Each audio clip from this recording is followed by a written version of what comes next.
Nous sommes en 1995 en Italie. La météo est clémente, les touristes affluent et rien ne semble pouvoir perturber le calme de cette douce journée d'été. Pourtant, au même moment, à son bureau de l'Imperial College de Londres, un homme ne partage pas cette sérénité. Cet homme, c'est John Burland, un ingénieur géotechnicien qui a été appelé à l'aide 5 ans auparavant par le gouvernement italien pour diriger un comité chargé de stabiliser la tour de Pise.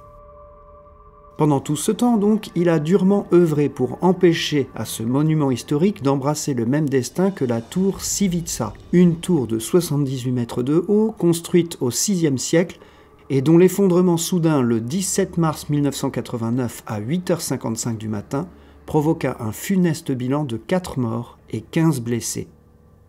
Malheureusement pour John Burland, les nouvelles ne sont pas bonnes, car après cette demi-décennie de travaux de réhabilitation, et alors que le projet de restauration est achevé, il vient d'apprendre une terrible nouvelle.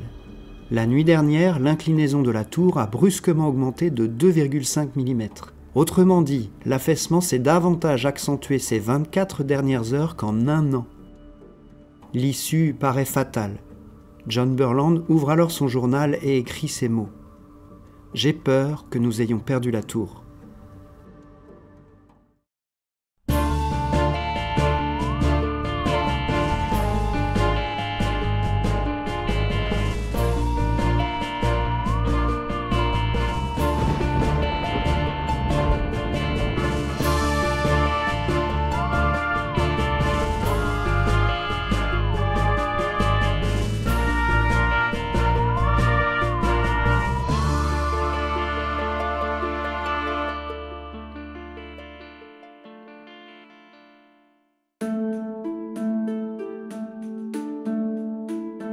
En dépit de cette menace d'effondrement, la tour de Pise n'en est pourtant pas à sa première alerte durant sa longue histoire. Avec une première pierre posée le 9 mars 1173, sa construction s'étalera sur 2 siècles. Située au beau milieu d'un ensemble architectural appelé la Place des Miracles, sa fonction première était celle du clocher, appelé aussi campanile, de la cathédrale de Notre-Dame de l'Assomption de la ville de Pise. Dans un style purement roman, on y retrouve des arcades classiques en plein cintre, c'est-à-dire en demi-cercle, des colonnes massives, ainsi que des étages superposés d'arcatures aveugles et de galeries ouvertes emblématiques de la région. Mais à bien y regarder, cette tour présente pourtant de surprenantes singularités. La distance entre les 15 colonnes, par exemple, ne correspond à aucune unité utilisée dans l'Italie médiévale de l'époque. Et ce n'est qu'après de nombreuses recherches que les scientifiques ont compris que le secret des colonnes de la tour de Pise ne résidait pas dans la distance, mais dans la géométrie. En effet, cette répartition des colonnes s'explique ainsi. Tout commence par la circonférence de la tour. À l'intérieur du cercle ainsi généré, on trace un triangle, puis un pentagone. En les superposant, puis en les faisant pivoter, on génère ainsi la position des principaux éléments architecturaux de la tour, dont la répartition des colonnes. Les bâtisseurs de l'époque étaient donc de fins connaisseurs de la géométrie. Mais ça ne les empêchera pas de combiner 2 erreurs fatales qui conduisirent au défaut le plus caractéristique de cette tour, son inclinaison. En effet, la tour est construite sur un marécage. Plus précisément, la place des Miracles à Pise est située dans une zone alluviale proche de l'Arno. Le sol est donc composé de matériaux compressibles et hétérogènes comme des argiles molles, du sable ou des dépôts limoneux. À plusieurs dizaines de mètres sous terre, il existe pourtant une couche plus ferme, mais les fondations de la tour n'étant situées qu'à environ 3 mètres du sol, la partie stable du sol n'est pas atteinte. Or, lorsqu'un sol compressible est saturé en eau et soumis au poids d'une charge, comme c'est le cas ici avec la tour, il se tasse lentement. Ce phénomène est appelé la consolidation. Autre problème, et non des moindres, la charge de la tour n'a pas été répartie de façon équitable. En d'autres termes, les 14 500 tonnes de la tour ne pèsent pas de façon uniforme sur le sol, ce qui provoque un affaissement plus rapide d'une partie du sol par rapport à l'autre. C'est ce qu'on appelle un tassement différentiel. Quelques années seulement après le début de la construction de la tour, les bâtisseurs ont commencé à remarquer l'inclinaison vers le côté sud de la tour. Personne ne s'en doute alors, mais on sait aujourd'hui que déjà vers 1178, soit 5 ans après la première pierre, et seulement 3 étages construits, la tour aurait dû s'effondrer sur elle-même. Mais un événement va de façon complètement contre-intuitive sauver la tour, la guerre. En cette fin de XIIe siècle, la rivalité entre plusieurs cités italiennes mène à des conflits armés dont certains resteront dans l'histoire, comme par exemple la bataille de Meloria entre les républiques de Gênes et de Pise. Conséquence directe, les travaux de la tour s'arrêtent brutalement pendant 90 ans, afin que l'argent et la main-d'œuvre nécessaires à sa construction soient dédiés à la guerre. Sans le savoir, les dirigeants viennent avec cette décision de sauver la tour. En effet, pendant presque un siècle de pause, le sol sous la tour a eu le temps de se consolider lentement sous le poids de la tour déjà en place et de trouver ainsi une sorte d'équilibre, même précaire. On estime aujourd'hui de façon certaine que sans cette pause, le sol n'aurait pas pu accueillir cette nouvelle charge grandissante et que les étages pesant les uns sur les autres, ils se seraient affaissés de façon irrémédiable, entraînant avec lui l'effondrement de la tour. Heureusement, tel ne fut pas le cas. Et c'est ainsi que lorsque les travaux reprennent en 1272, l'architecte Giovanni di Simone opérera sur la tour ce qu'on appelle une reprise de structure.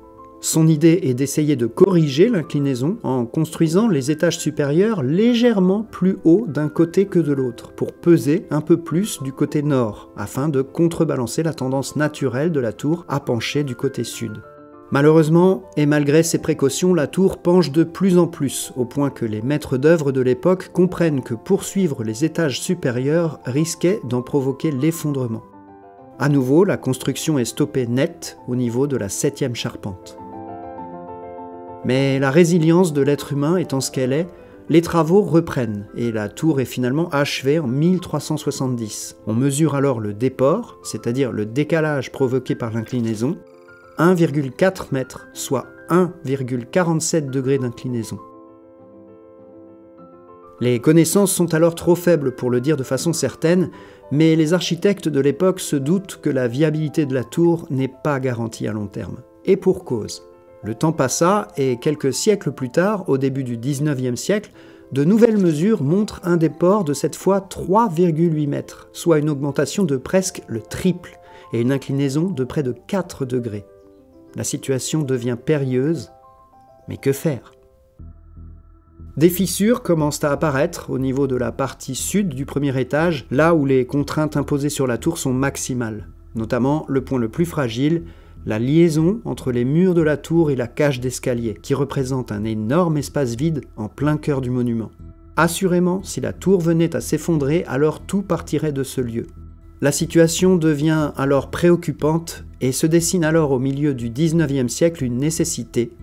Il faut un plan pour sauver la tour de Pise. En 1835, l'architecte Alessandro Gherardesca prend les choses en main. À la demande des autorités, il entame une restauration du monument en pompant la boue du sous-sol et en la remplaçant par une base de marbre.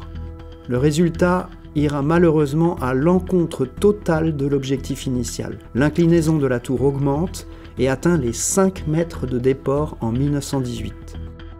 Ce plan de sauvetage est un échec et il devient alors urgent d'en proposer un nouveau, au plus vite, car les mesures montrent que l'inclinaison augmente de plus d'1 millimètre par an. À ce rythme-là, la tour n'en a plus que pour quelques années. En 1934, c'est au tour de Benito Mussolini de s'intéresser à la tour de Pise. Jugeant que cette tour penchée ne rend pas honneur à la grandeur de son pays, il ordonne la création d'un nouveau plan pour la redresser. Cette fois, ce sont pas moins de 361 trous qui seront percés dans les fondations afin d'y couler 90 mètres cubes de béton. Le résultat n'est pas meilleur et tout aussi inquiétant. L'inclinaison continue d'augmenter. Et les années avançant, plus le fait que la tour penche vers le sud, plus le poids sur le sol augmente, ce qui accélère encore le tassement différentiel, créant ainsi une boucle inarrêtable qui semble mener tout droit vers une issue fatale. Et c'est au début des années 90 que la situation arrive à son paroxysme. Avec l'essor du tourisme mondial et les millions de visiteurs chaque année, l'inclinaison de la tour atteint sa mesure maximale. Plus de 5 mètres de déport et 5,5 degrés. La tour penche tellement qu'un visiteur situé au dernier étage de la tour ne voit même plus sa base au sol. C'est maintenant une question de mois, voire de jours. La tour peut s'effondrer à n'importe quel moment. En conséquence, le 7 janvier 1990, pour des raisons évidentes de sécurité, elle est définitivement fermée au public. Une commission est alors créée pour tenter de sauver la tour, mais de nouvelles contraintes ont fait leur apparition avec les enjeux touristiques. Non seulement il faut la redresser pour éviter son effondrement, mais il faut maintenir sa spécificité, car aucun touriste ne visitera Pise avec une tour parfaitement droite. Autrement dit, il faut corriger son inclinaison, certes, mais il faut la garder penchée.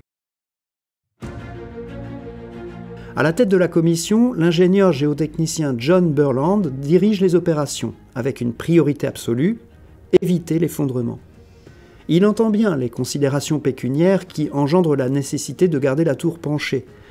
Mais pour lui, les enjeux sont simples. Avant de se questionner sur le degré d'inclinaison acceptable, il faut, dans un premier temps, éviter son effondrement. Un plan d'action est donc adopté. Du côté nord, 10 câbles en acier ont été fixés aux fondations, en les enfonçant à 45 mètres sous la terre pour ancrer la tour et retenir son basculement vers le sud. Seulement voilà, le sous-sol étant gorgé d'eau, les câbles ne trouvaient pas l'accroche nécessaire et ne résistaient pas à la force d'attraction de la tour. Pour remédier à ce problème, les chercheurs ont utilisé le seul moyen qui restait à leur disposition pour se sortir de cette impasse, l'azote liquide.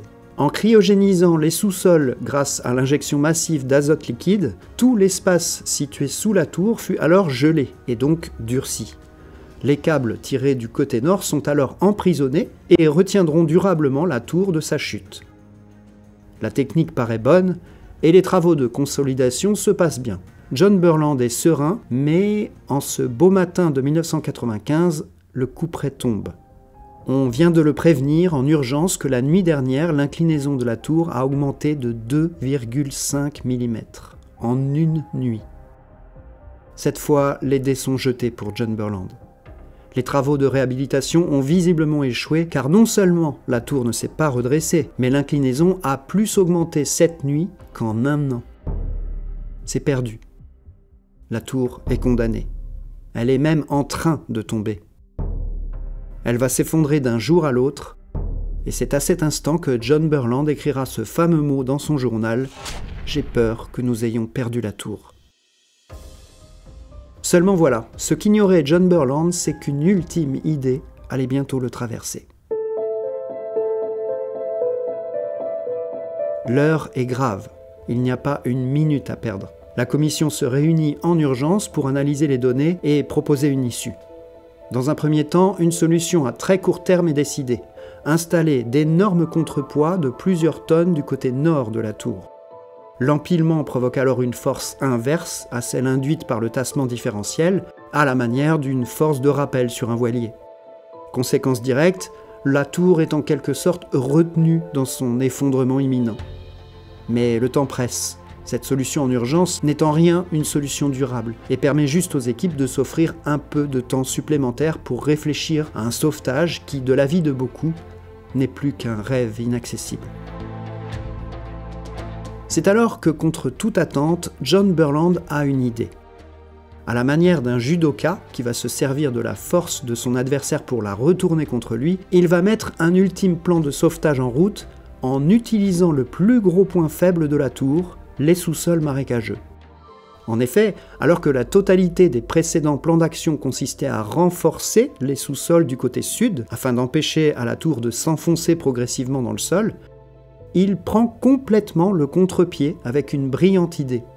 Affaiblir l'autre versant, le côté nord de la tour. Le scénario est le suivant.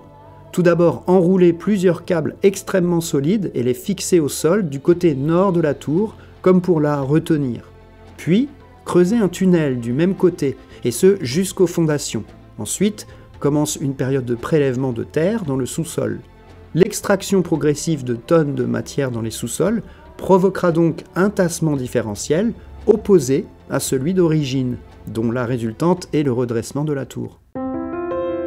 Une fois le projet validé, les travaux commencent. Le budget est colossal, environ 25 millions de $. Mais le monument historique qu'est la tour de Pise le mérite. Pendant plusieurs années, le travail d'excavation est fait progressivement afin de ne pas brusquer les sols et maintenir une sécurité maximale en évitant que la tour ne s'effondre de l'autre côté à cause d'un changement de stabilité de sol trop brutal. La terre est donc prélevée par petites quantités, quelques litres à la fois, et chaque extraction est suivie d'une longue période d'observation. Chaque mouvement de la tour est mesuré au millimètre près pendant 2 ans afin de valider ou corriger les prélèvements. En 2001, les lourds blocs de béton qui avaient été installés dans l'urgence côté nord sont retirés et des mesures finales sont prises. Le verdict est sans appel, le déport s'est réduit de plus de 50 cm. La pente est passée de 5,5 à 4 degrés.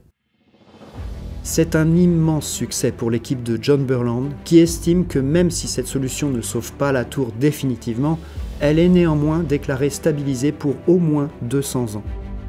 En décembre de la même année, l'accès à la tour est à nouveau ouvert au public. Aujourd'hui, plus de 20 ans après ce sauvetage inespéré, la tour de Pise continue de défier le temps et la gravité. Elle est à la fois le symbole de notre fragilité, de nos défaillances, mais aussi de notre inexorable capacité à repousser l'inévitable. Elle penche encore, certes, mais elle nous rappelle chaque jour que ce sont parfois nos imperfections qui font les plus belles histoires.